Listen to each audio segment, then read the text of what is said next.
Ana siya na ako gabi nga. Muy muhilak ka ko ugma. Then ana siya na anak ko niya nga. Oh, tas ana siya. Dili ko muhilak ugma. Di mo to. Then gapusan. Hilak din. Happy 18th birthday. Thank you kaayo sa imong kindness o generosity.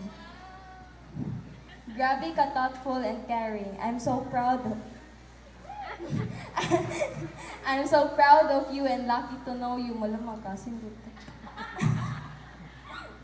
Good luck sa imong college life. I know nga kaya gyud na nimo. Stay strong, stay kind, and always believe yourself.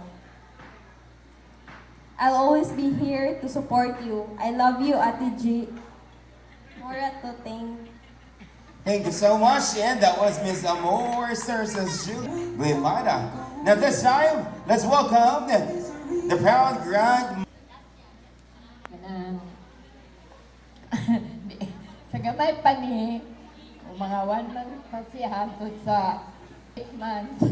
Ako din nagbantay ani. Niya. Kami lang duha, kung asa mi, kami ra yung duha mag-ato-ato. Dayon, napamili ko lang kuyo sa akong lugar, Magay. O, saksi na si Kuan, nanit. Kadiha mi sa ilahang balay na grade.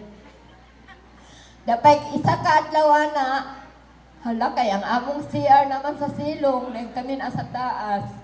Sus, ako maning nalakad sa pultahan. Perti na akong kuyawa. Nagdagan-dagan na po kong pangita o tao nga makatabang na ako nga maapri ang pultahan kay mukamang naman ni siya. Nagibutang naman ako sa katri. Nahadlo kong mahulog. Sus, kuyawa naman ako mo itong gitabangan ko nila kuan, pangitag panday nga maapri sa pultahan. Naapri ra jud.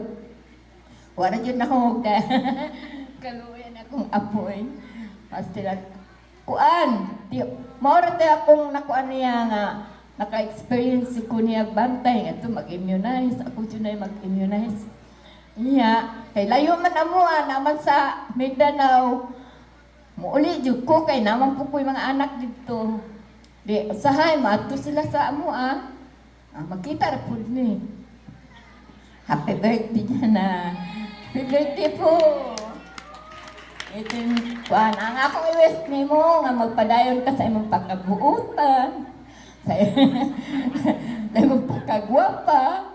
Labaw sa tanan, pride ka inyo eh. Ay, amo dyan yung palangka. O, kanan mo. Once again, happy birthday. Thank you very much, Mrs. Josephine Glimada. And to complete our 18th